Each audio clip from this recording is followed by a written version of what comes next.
للہ وقفا والصلاة والسلام علی سید الانبیاء اما بعد فاعوذ باللہ من الشیطان الرجیم بسم اللہ الرحمن الرحیم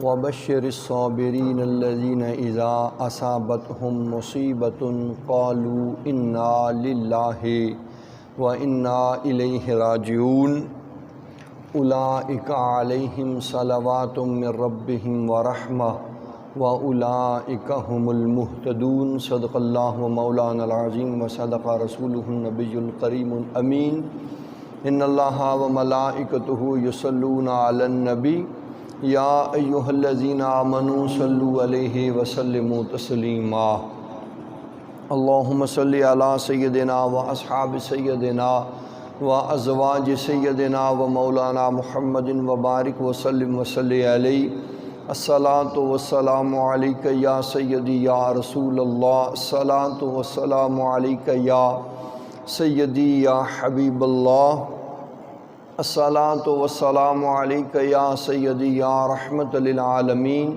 وعلی آلک و اصحابک یا سیدی یا خاتم النبیین۔ نہایتی واجب الاحترام معزز محترم محتشم سامعین ذی وقار، اللہ رب العالمین نے قرآن مجید فرقان حمید کے اندر ارشاد فرمایا وبشر الصابرین، اے محبوب علیہ الصلاۃ والسلام آپ خوشخبری سنا دیجئے صبر کرنے والوں کو، الذین اذا اصابتہم مصیبہ، کہ جب انہیں کوئی مصیبت آتی ہے، آزمائش آتی ہے، قالوا انا للہ و انا الیہ راجعون، تو پھر وہ کہتے ہیں ہم اللہ ہی کے لیے ہیں اور اللہ کی طرف لوٹنے والے ہیں۔ اولئک علیہم صلوات من ربہم ورحمہ، اور یہی وہ خوش بخت اور خوش قسمت ہیں کہ جن پر اللہ رب العالمین کی طرح طرح کی رحمتیں اور نوازشیں اور سلامتی ہوگی۔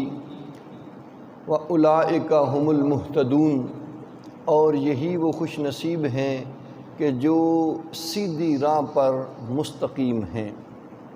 اس آیت کریمہ کے اندر، ان آیات کے اندر اللہ کریم جل وعلا نے اپنے حبیب لبیب کو آنے والے امتحانات پر، آزمائشوں پر، مصیبتوں پر اللہ کریم جل وعلا کی بارگاہ کے اندر جبین نیاز کو خم کرنے اور اس کی بارگاہ کے اندر صبر کرنے اور اس کی رضا پہ راضی رہنے والوں کے لیے نوید جاں فضا سنانے کا حکم عطا فرمایا۔ معزز سامعین ذی وقار، جو مقام انسان کو بارگاہ الوہیت کے اندر صبر کرنے سے ملتا ہے وہ شکوہ کرنے سے، شکایت کرنے سے حاصل نہیں ہوتا، نہ ہی واویلا کرنے سے انسان کو اس منصب پہ فائز کیا جاتا ہے۔ عنوان ہے آج کا صبر کی اہمیت اور ماتم کی شرعی حیثیت۔ بمشکل چونکہ یہ دو عنوان ہیں الگ الگ، تو اس لیے کوشش کروں گا جہاں تک موضوع چلا گیا۔ سب سے پہلی چیز، قرآن مجید فرقان حمید نے ہمیں صبر کی تلقین کی ہے۔ اللہ نے صبر کرنے والوں کی عزت افزائی فرمائی ہے، حوصلہ افزائی کی ہے، اور اس کی اہمیت کو قرآن کے اندر بیان کیا۔ حضور نے اپنے فرامین کے اندر اس کو روشناس فرمایا۔ تو آقا کریم علیہ تحیت و تسلیم کو اللہ رب العالمین نے صابروں کو خوشخبری سنانے کا حکم بھی عطا فرمایا، اس لیے کہ اس دنیا کے اندر ہمیں رہنا ہے اور مصائب و آلام سے کم و بیش دوچار ہونا ہے۔ تو قرآن مجید فرقان حمید نے اپنے ماننے والوں کو اس غلط فہمی میں مبتلا نہیں ہونے دیا کہ جو لوگ دامن اسلام کے ساتھ وابستہ ہو گئے وہ یہ خیال نہ کریں کہ وہ آزمائشوں سے اور مصیبتوں سے بچ چکے ہیں، محفوظ ہو چکے ہیں، بلکہ قرآن مجید فرقان حمید نے ان کو ایک صبر کی ڈھال دے دی کہ دامن اسلام میں پناہ لینے والوں، تم آزمائشوں سے بچے نہیں ہو، لیکن تمہارے پاس صبر و استقلال کی ایک ڈھال ہے کہ جس سے تم مصیبتوں اور حوادث کے بے رحم حملوں سے اپنا بچاؤ کر سکتے ہو، اور ایک خوبصورت اور بہترین عقیدہ بھی دے دیا کہ جو تمہارے سکون اور قرار کو بہنے نہیں دے گا، ضائع ہونے نہیں دے گا، اور ہر ایک جانتا ہے کہ جس کے ہاتھ سے صبر کا دامن چھوٹ جائے وہ مصائب کا، مشکلات کا مقابلہ نہیں کر سکتا، پھر وہ بندہ مصیبتوں سے خس و خاشاک کی طرح بہہ جاتا ہے۔ لیکن اگر اللہ رب العالمین کی ذات پر ایمان اور توکل ہو تو پھر اس یقین کے ساتھ وہ مصائب کے سامنے ڈٹ جائے تو پھر یہ مصائب و علم کے کالے بادل خود بخود چھٹ جاتے ہیں، اور وہ انسان بارگاہ الوہیت کے اندر کامیابی اور کامرانی کے ساتھ ہمکنار ہو جایا کرتا ہے۔ اس واسطے امام الانبیاء کے غلاموں، صبر ایک بہت عظیم چیز ہے، بہت مبارک عمل ہے۔ حضرت بشر حافی رحمۃ اللہ تعالی علیہ فرماتے ہیں الصبر الجمیل هو الذی لا شقوى فیہ الا الناس، فرمایا کہ صبر جمیل یہ ہے کہ تو کسی مصیبت پر لوگوں کے سامنے شکوہ نہ کرے، شکایت نہ کرے، اور صاحب عظیمت اور جو اللہ رب العالمین کی نگاہ لطف و کرم سے نوازے جاتے ہیں ان کا یہی شعار ہوتا ہے کہ وہ کبھی بھی اپنی زبان پہ حرف شکایت لاتے نہیں، کبھی بھی اللہ رب العالمین کی بارگاہ کے اندر شکوہ شکایت کرتے نہیں، بلکہ اس کی بارگاہ کے اندر اس کی رضا کے طالب رہتے ہیں۔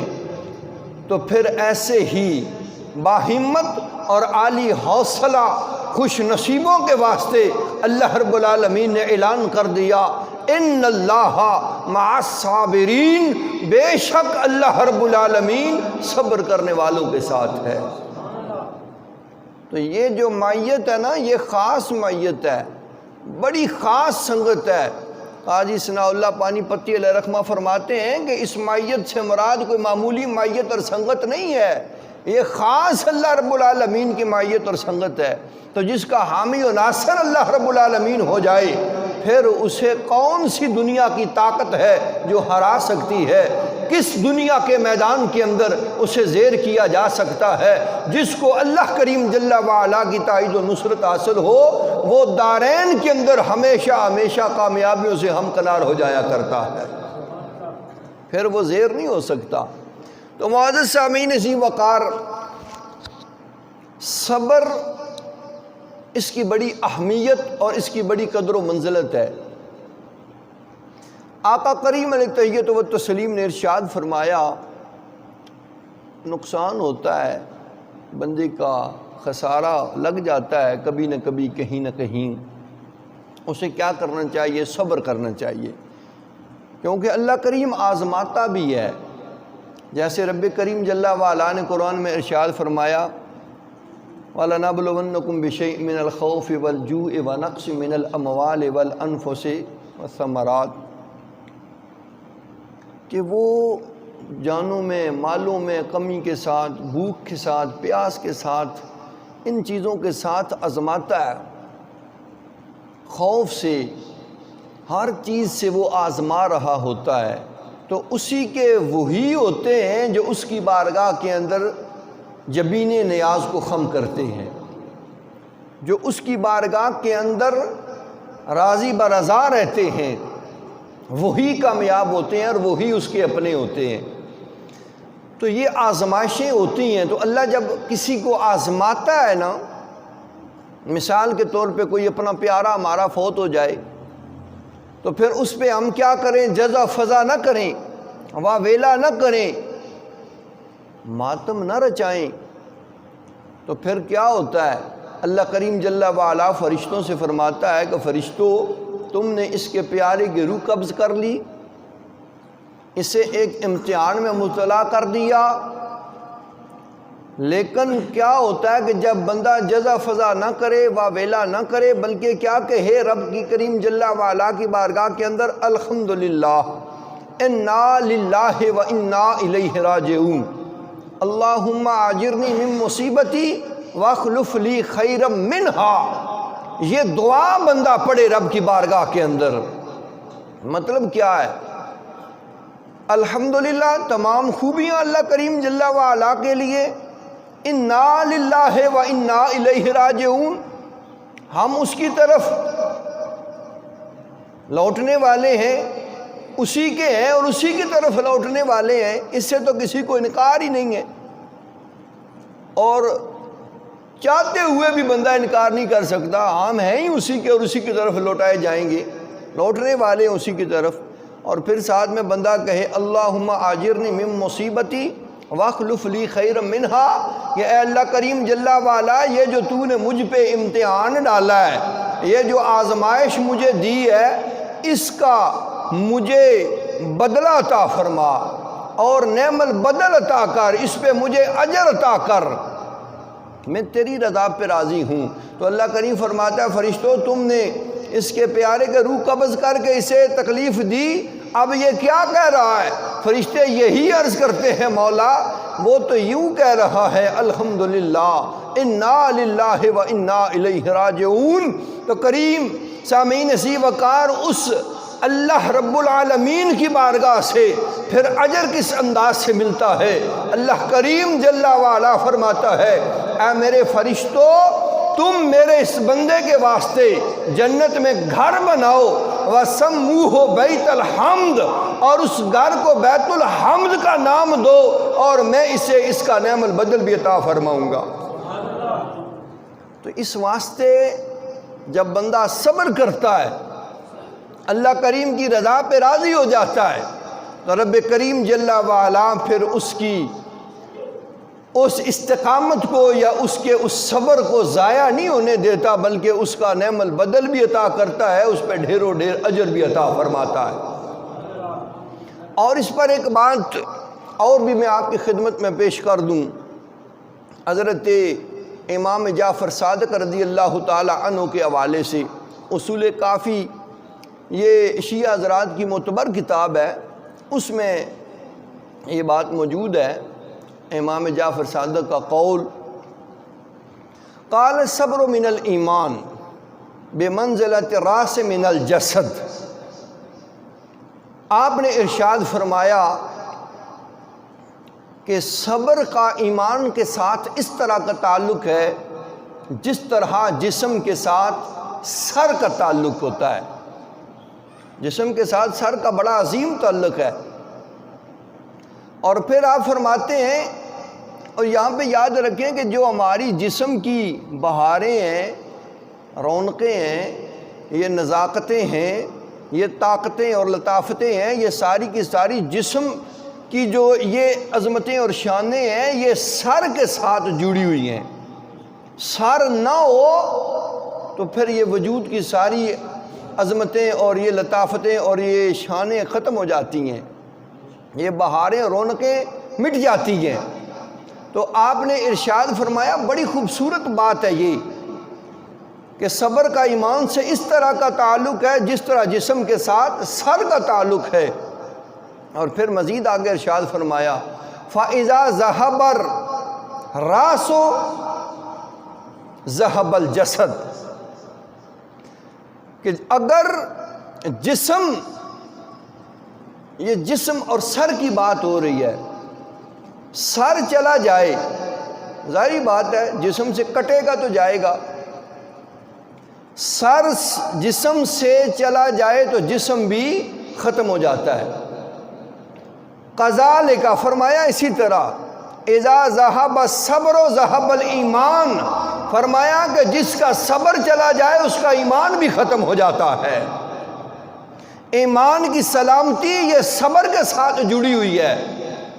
صبر ہوگا تو ایمان بھی کامل ہوگا، صبر نہیں تو پھر ایمان بھی نہیں ہے۔ اور یہاں پر پھر حضرت مولا علی کرم اللہ وجہ کریم کی بڑی خوبصورت بات، غزوہ احد جب رونما ہوا، بے شمار حضور علیہ السلام کے غلام اس غزوے کے اندر شہید ہوئے۔ اس جنگ کے اندر آقا کریم علیہ تحیت و تسلیم جب اپنے غلاموں کے ساتھ واپس مدینہ پاک کے اندر تشریف فرما ہوئے تو آپ نے حضرت علی کرم اللہ وجہ کریم کو بڑا مغموم پایا، آپ کا چہرہ افسردہ دیکھا تو آقا علیہ السلام نے فرمایا کہ اے علی، اس افسردگی کا سبب کیا ہے، اس پریشانی کی وجہ کیا ہے؟ تو مولا علی کرم اللہ وجہ کریم بارگاہ محبوب علیہ السلام میں لب کشا ہوئے کہ یا رسول اللہ صلی اللہ علیہ وآلہ وسلم، میرے بیشتر ساتھی جام شہادت نوش فرما کر فردوس بری کے اندر پہنچ چکے ہیں، اللہ رب العالمین کی رحمتوں اور نوازشوں سے لطف اندوز ہو رہے ہیں، اور میں شرف شہادت سے محروم رہ گیا، اس وجہ سے مغموم ہوں، اس وجہ سے یہ افسردگی چھائی ہوئی ہے۔ آقا علیہ السلام نے فرمایا علی، ان قریب وہ وقت آئے گا کہ جب آپ کی مانگ سے لے کر کان تک ضرب کاری آپ کو لگے گی اور داڑھی خون سے آلود ہو جائے گی، اے علی اس وقت صبر کرنا۔ تو مولا علی کرم اللہ وجہ کریم نے جب حضور علیہ السلام کی زبان حق کے ترجمان سے اس نوید جاں فضا کو سنا تو پھر لب کشا ہوئے بارگاہ مصطفیٰ کے اندر اور عرض کرنے لگے یا رسول اللہ، صبر تو مصیبتوں پر کیا جاتا ہے، میں تو رب کی بارگاہ میں شکر بجا لاؤں گا، اس لیے کہ شہادت یہ اللہ رب العالمین کی جانب سے نعمت عظمی ہے، اور آپ شان شہادت کو سمجھتے تھے، اور عرض کیا کہ جب یہ مقام اور موقع آئے گا تو رب کی بارگاہ کے اندر علی سجدہ شکر بھی ادا کرے گا، میں تو شکرانہ پیش کروں گا۔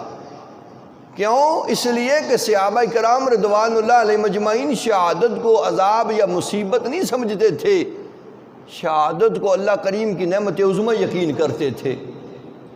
تو معزز سامعین اسی وقار اس واقعہ سے دو باتیں بڑی بخوبی نظر آتی ہیں، ایک صبر کی اہمیت بارگاہ محبوب علیہ السلام کے اندر کتنی ہے، اور دوسری بات یہ کہ حضور کے غلام شہادت کو اللہ کریم کی نعمت عظمی جانتے اور یقین کرتے تھے۔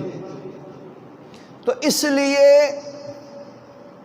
ان باتوں کو یاد رکھنا اور کرنا ضروری ہے کہ صبر کا بہت بڑا مقام اور بہت بڑی شان ہے، بہت بڑی عظمت ہے صبر کی۔ صبر و استقلال کا پیکر بن جانا، تسلیم و رضا کا مجسمہ بن جانا، یہ ہر ایک انسان کے لیے لازم اور ضروری ہے۔ پھر یہ مبارک ہستیاں جو خاندان رسول سے منسلک ہیں، ان کے تو کیا ہی کہنے۔ یہاں پر دو باتیں اور میں آپ کی سماعتوں کے حوالے کر دوں۔ حضرت امام تقی علیہ رحمہ فرماتے ہیں، ہر وہ نعمت جس کا شکر ادا نہ کیا جائے وہ اس گناہ اور جرم کی طرح ہو جاتی ہے کہ جو گناہ اللہ کریم کی بارگاہ کے اندر ناقابل معافی ہو۔ تو شہادت کیا ہے؟ یہ اللہ کریم کی نعمت ہے، تو جو اس کی عطا کردہ نعمتوں پر شکر ادا نہ کرے پھر کیا حال ہوگا۔ اور اس کے بعد مولا علی کرم اللہ وجہ کریم ارشاد فرماتے ہیں، آپ نے ارشاد فرمایا صبر ایک ایسی سواری ہے جو اپنے سوار کو کبھی گرنے نہیں دیتی، نہ تو کسی کے قدموں میں اور نہ کسی کی نظروں میں۔ عرض کرنے کا مقصد یہ ہے، میری گفتگو کا جو لب لباب ہے وہ آپ کی خدمت میں پیش کروں گا۔ آقا علیہ الصلوۃ والسلام کا ایک فرمان علی شان بھی مجھے یاد آ گیا۔ سرکار نے ارشاد فرمایا مومن کی بڑی عجب شان ہے۔ وہ کون سی عجب شان ہے، کیسی عجب ہے؟ فرمایا اذا اصابہ خیر فشکر وہو خیر لہ، کہ جب مومن کو کوئی بھلائی پہنچتی ہے، کوئی نیکی ہوتی ہے، اس کے ساتھ خوشی ملتی ہے، تو کیا کرتا ہے؟ فشکر، شکر بجا لاتا ہے۔ تو اس شکر کرنے کی وجہ سے کیا ہوتا ہے؟ ہوا خیر لہ، وہ بھلائی اس کے لیے بھلائی ہی بھلائی ہو جاتی ہے۔ اذا اصابہ شر فصبر ہوا خیر لہ، اور آقا علیہ الصلوۃ والسلام نے فرمایا جب مومن کو کوئی مصیبت پہنچتی ہے، کوئی تکلیف، کوئی آزمائش، کوئی امتحان آتا ہے، تو پھر یہ کیا کرتا ہے؟ فصبر، صبر کرتا ہے۔ تو صبر کرنے کی برکت سے وہ مصیبت، وہ آزمائش اس کے واسطے خیر ہی خیر ہو جاتی ہے۔ تو رب کی بارگاہ کے اندر صبر کرنا بڑا مقام اور بڑا درجہ رکھتا ہے۔ تو میں عرض یہ کرنا چاہتا ہوں، امام الانبیاء کے غلاموں، عام بندہ صبر کرے، رب کی بارگاہ کے اندر جبین نیاز خم کرے، تو اللہ رب العالمین کی بارگاہ سے جنت میں اس کے لیے گھر بنوائے جاتے ہیں اور ان کا نام بیت الحمد رکھوایا جاتا ہے۔ اللہ اسے نعم البدل بھی عطا کرتا ہے، اسے اجر کثیر بھی عطا فرماتا ہے، صابرین کے ساتھ بھی ہوتا ہے، انعام و اکرام بھی عطا کیے جاتے ہیں۔ تو جن کی گٹی کے اندر صبر کرنا ڈال دیا گیا ہو، تسلیم و رضا اور صبر و استقلال کا فیضان جنہیں روز اول سے عطا کر دیا گیا ہو، وہ کس طرح اللہ کریم کی بارگاہ کے اندر بے صبری کر سکتے ہیں؟ وہ کس طرح رب کریم جل وعلا کی بارگاہ کے اندر کسی بات پر شکوہ اور شکایت کر سکتے ہیں کہ جن کو پہلے دن سے بتا دیا گیا ہو تم پہ یہ امتحان آنے والا ہے، وہ رب کریم جل وعلا کی بارگاہ کے اندر کس طرح سامعین سی وقار بے صبری یا شکوہ شکایت کر سکتے ہیں؟ امام علی مقام کی تو یہ شان تھی کہ جب کوئی امتحان آیا، اب معصوم علی اصغر کا ہاتھوں میں قربان ہو جانا یہ کسی امتحان سے کم نہ تھا۔ جوان علی اکبر کا، شبیہ مصطفیٰ کا اس دنیا سے الوداع ہو جانا امام علی مقام کے واسطے کسی قیامت سے کم نہ تھا۔ لیکن پھر بھی کیا ہوتا؟ ہر قربانی کے بعد کیا کہتے؟ اللہ کریم کی بارگاہ میں عرض کرتے، الہی، اے رب کریم، اے رب محمد، وہ صبر دے الہی جس میں خلل نہ آئے، وہ صبر دے الہی جس میں خلل نہ آئے، تیروں پہ تیر کھاؤں آبرو پہ بل نہ آئے۔ ذرا محبت رکھو، سبحان اللہ، ایک بار پھر آنکھوں پلا، ماشاءاللہ، اللہ عزت عطا فرمائے، کچھ نہیں ہونا بندہ سبحان اللہ کہتا ہے، اکے لسے نہ ہونے، ایک بار پھر آنکھوں سبحان اللہ، اللہ عزت عطا کرے۔ تو فرمایا کہ وہ صبر دے الہی، آپ تو صبر ہی مانگتے رہے، آپ تو رب تعالیٰ سے ہمت و حوصلہ مانگتے رہے، آپ نے بے صبری کب کی ہے؟ شکوہ شکایت کب کیا ہے؟ معزز سامعین سی وقار،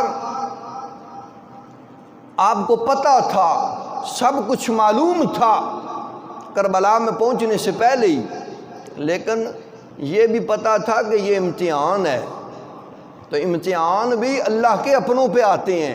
حضور علیہ الصلوۃ والسلام کا فرمانے عالی شان ہے، جب اللہ کسی سے بلائی کا ارادہ کرتا ہے تو اس پہ آزمائشوں کے دروازے کھول دیتا ہے، تو پھر مقام جتنا بڑا ہو نا بندے کا، اس کا امتحان بھی اتنا ہی بڑا ہوتا ہے۔ پھر چھوٹے امتحان سے بڑا مقام نہیں ملتا، بڑا مقام حاصل کرنے کے لیے امتحان بھی بڑا دینا پڑتا ہے۔ اب بندہ امتحان دے میٹرک کا اور کہے کہ مجھے جناب سند مل جائے بی اے کی، تو کوئی دے گا؟ اسے نہیں ملتی۔ بڑا مقام حاصل کرنا ہے تو بڑا امتحان دینا پڑے گا۔ امام علی مقام کا مقام تو بڑا ہے، سیدہ شباب اہل جنہ ہیں، تو جب جنتی جوانوں کے سردار ہیں تو پھر امتحان بھی تو بڑا تھا۔ اس لیے آپ نے صبر و استقلال کا پیکر بن کر ہار آنے والے امتحان کو بڑی ثابت قدمی کے ساتھ اور بڑی خندہ پیشانی کے ساتھ قبول کیا، اور ہر امتحان کے اندر کامیابی اور کامرانی سے ہمکنار ہوئے۔ تو اس واسطے معزز سامعین ذی وقار، آپ اس خانوادے کے واسطے یہ کہنا کہ جناب والی وہ روتے رہے، پانی مانگتے رہے، جناب والی وہ کیا کہتے ہیں کہ سینہ کوبی کرتے رہے یا اپنے چہرے پہ تماچے مارتے رہے، اس طرح کی کوئی حرکت اور کوئی بات نہیں ہے، یہ ساری غلط باتیں ہیں۔ آقا علیہ الصلوۃ والسلام کا فرمانے علی شان ہے فروع کافی، یہ بھی شیعہ حضرات کی کتاب ہے، حضرت امام جعفر صادق رضی اللہ عنہ سے روایت ہے۔ آقا علیہ الصلوۃ والسلام نے فرمایا جب کسی بندے پہ امتحان آئے اور وہ بے صبری کرتے ہوئے اپنی ران پہ ایسے ایسے ہاتھ مارے تو یہ عمل اس کے جتنے بھی نیک عمل ہوتے ہیں ان کے اجر کو ضائع کر دیتا ہے۔ تو کیا اہل بیت اطہار کو یہ نہیں پتا تھا؟ ایسا کرنے سے تو اجر ضائع ہوتے ہیں، رسول اللہ نے منع کیا ہے، تو جن کو امت کو منع کیا ہے تو آل ایسے کرے گی؟ ایسی کوئی بات نہیں ہے۔ صبر کے دامن کو آپ نے تھامے رکھا اور اس امتحان کو بڑی خندہ پیشانی کے ساتھ آپ نے قبول کیا، اور اللہ رب العالمین کی رضا اور اللہ رب العالمین کی خوشنودی اور اس کی بارگاہ کا قرب ہی پاتے رہے۔ اور سامعین ذی وقار، آپ کو جب بھی زخم آتے، جب بھی تکلیف آتی، ہائے نہیں ہوتی تھی، اف نہیں کرتے تھے، بلکہ آپ اس آنے والے زخم کو بڑی خندہ پیشانی سے قبول فرماتے۔ کسی عاشق نے ترجمانی کرتے ہوئے کہا ہے کہ آقا حسین جب زخموں کو دیکھتے تو کیا کہتے؟ وہ کہتا ہے وہ جو حوصلہ تھا حسین کا، نہ وہ دید ہے نہ شنید ہے۔ امام علی مقام کا اتنا حوصلہ تھا، اتنی ہمت تھی کہ اس حوصلے کو نہ کسی نے دیکھا ہے نہ کسی نے سنا ہے۔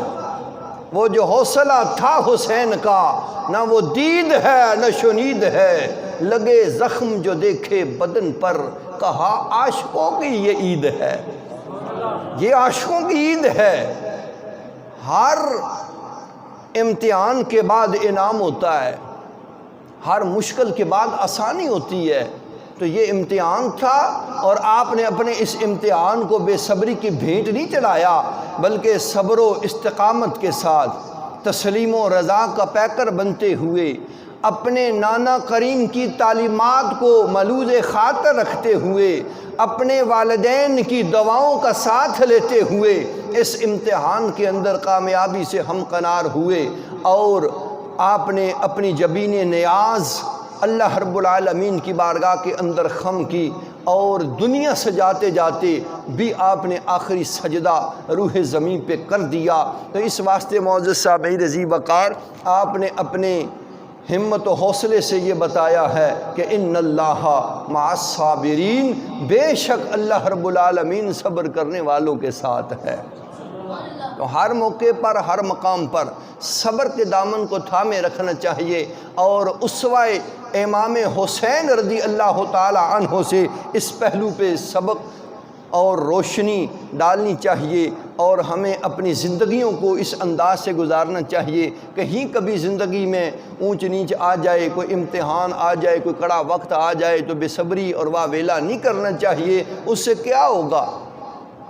تکلیف کم تو نہیں ہوتی، مصیبت ختم تو نہیں ہوتی، امتحان ٹل تو نہیں جاتا، تو پھر جب کچھ نہیں ہوگا تو پھر کیوں نہ ہم اللہ کریم کی بارگاہ کے اندر شکر کریں، کیوں نہ اس کی رضا پہ راضی ہو جائیں۔ خوش رہیں گے تب بھی وقت کٹ جائے گا، روئیں گے تب بھی کٹ جائے گا، واویلا کریں گے تب بھی وہ وقت گزر جائے گا، اور چپ کر کے بیٹھ جائیں گے تب بھی وقت گزر جائے گا۔ تو اس لیے امتحان اللہ اپنوں پر ہی نازل فرماتا ہے، تو جب اس کی طرف سے امتحان آ جائے تو اس کے اندر پھر استقامت اور تسلیم و رضا اور صبر و استقلال کا مظاہرہ کرنا چاہیے۔ اللہ رب العالمین کرم نوازیاں فرمائے گا۔ دعا ہے کہ رب کریم جل وعلا ہمیں ان نفوس قدسیہ کے نقوش پہ چلنے کی توفیق عطا فرمائے۔ باقی گفتگو اگلے جمعے انشاءاللہ ہوگی۔ وما علینا الا البلاغ۔